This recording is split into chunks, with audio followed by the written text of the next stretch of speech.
Police কাউকে লাথি মারছে, লাঠিচার্জ করছে, বিভিন্ন রকম অত্যাচার। এই পিটিআর রেশিও মেনটেন করার দায়িত্ব কিন্তু গভর্নমেন্টের। অ্যান্সার কিট যে ভুল ছিল সেগুলো কিন্তু এখনো সংশোধন করেনি। আন্দোলনের কণ্ঠরোধ করা হবে, তখনই কিন্তু একটা প্রতিবাদ গড়ে উঠবে, একটা পাল্টা প্রতিবাদ গড়ে উঠবে। উপাধি টেট 2022-এর যে মামলা চলছে কলকাতা হাইকোর্টে, তার শুনানি হলো। সেই শুনানিতে কি হলো, আপনাদের কি প্রে ছিল, রাজ্য সরকার কি বলেছে?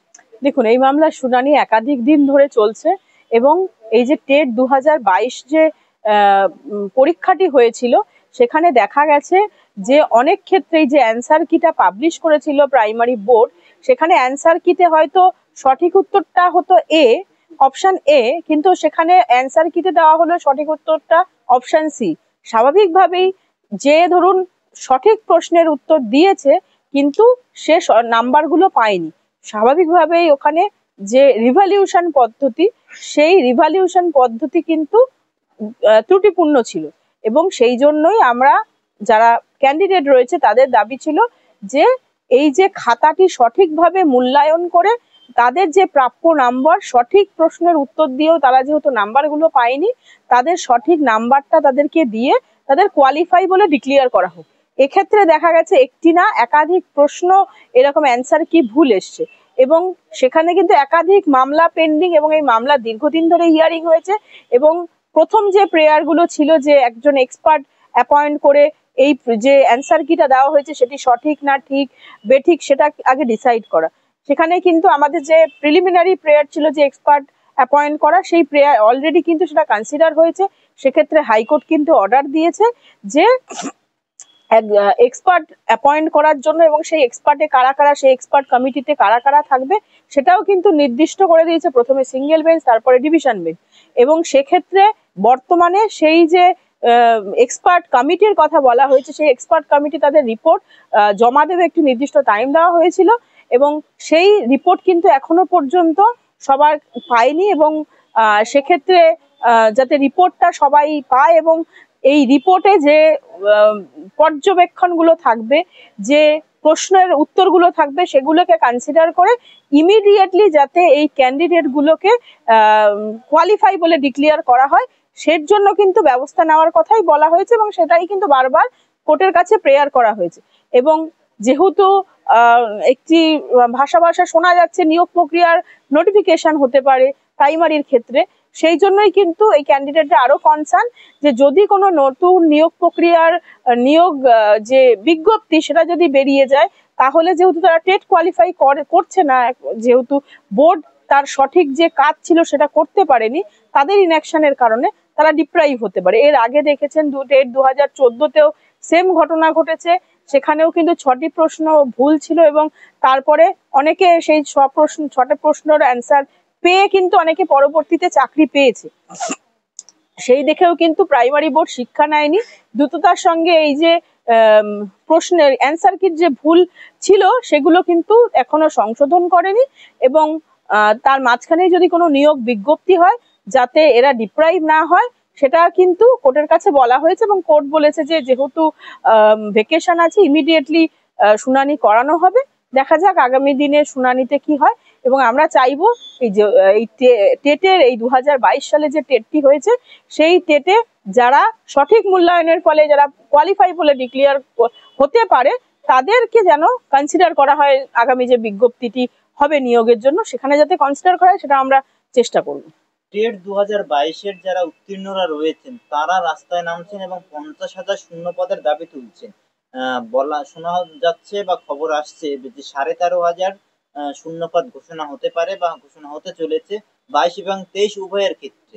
সেক্ষেত্রে 2022-এর টেটের যারা আন্দোলনকারী রয়েছেন, টেট উত্তীর্ণ যারা রয়েছেন, তাদের এই আন্দোলনকে নিয়ে কি বলবেন এবং আন্দোলনে যে পুলিশের লাঠিচার্জ, পুলিশের হেনস্থা, সেই বিষয়টা নিয়ে কি বলবেন? দেখুন, এখন বর্তমানে আমাদের যে কোনো আন্দোলন, যে কোনো গণতান্ত্রিক পদ্ধতিতে যে কোনো আন্দোলন কিন্তু এখন তার আন্দোলনের কিন্তু কণ্ঠরোধ করা হয়।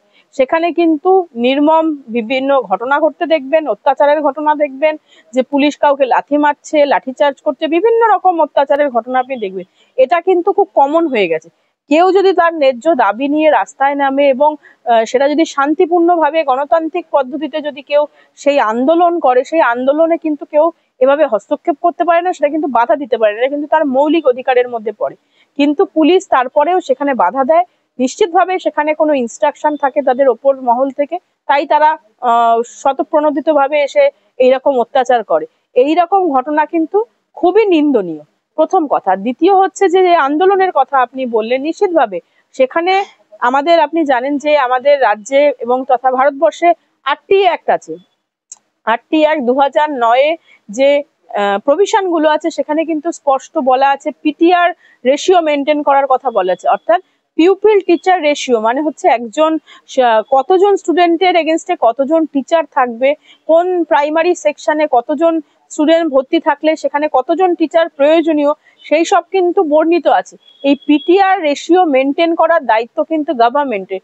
যদি এই সিটগুলো ভ্যাকেন্ট থেকে যায় তাহলে কিন্তু সেই পিটিআর রেশিও মেনটেন কোনোভাবেই সম্ভব না। স্বাভাবিকভাবেই সেই ভ্যাকেন্সি গুলো যেহেতু রয়েছে, এবং যে আপনি জানেন যে আর্টিকেল 21A সেখানে বলা আছে 6 থেকে 14 বছর বয়সী যারা বাচ্চা রয়েছে তাদের কিন্তু শিক্ষা প্রদান করার দায়িত্ব স্টেটের, অর্থাৎ রাষ্ট্র তাদের শিক্ষা প্রদান করবে, এটা কিন্তু স্টেটের দায়িত্ব।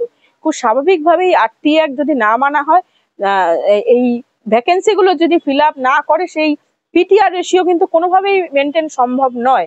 স্বাভাবিকভাবেই যখন এই ভ্যাকেন্সি গুলো ফিল আপ হবে না এবং তারা বিভিন্ন মাধ্যমে এসে আরটিআই করে হোক বা অন্যান্য মাধ্যমে তারা জানতে পেরেছে রাজ্যের বিভিন্ন প্রাইমারি স্কুলে এতগুলো ভ্যাকেন্সি থাকা সত্ত্বেও রাজ্য কিন্তু কোনো বিজ্ঞপ্তি দিচ্ছে না এবং রাজ্য কিন্তু সেই ভ্যাকেন্ট সিট গুলো ফিল আপ করছে না, অথচ মেলা খেলায় টাকা নষ্ট করে বেড়াচ্ছে। স্বাভাবিকভাবেই তাদের যা ন্যায্য আন্দোলন, ন্যায্য যা দাবি সেটা তারা প্রকাশ করতে গেছে, এবং সেটা খুব ন্যায্য দাবি, তারা চাইতেই পারে সেটা।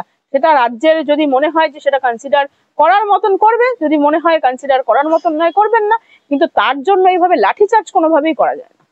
দিদি, যখন এই আন্দোলন হচ্ছে আমরা বারংবার দেখেছি বিভিন্ন ক্ষেত্রে, এসএসসির ক্ষেত্রে, টেট 2014, 16 বঞ্চিত যারা রয়েছে, যারা চাকরি চাইছেন, বিভিন্ন সেক্টর থেকে বেকার যারা রয়েছেন, বেকারত্বের শিকার যারা হয়েছেন, তারা আন্দোলন করছেন, রাস্তায় নামছেন।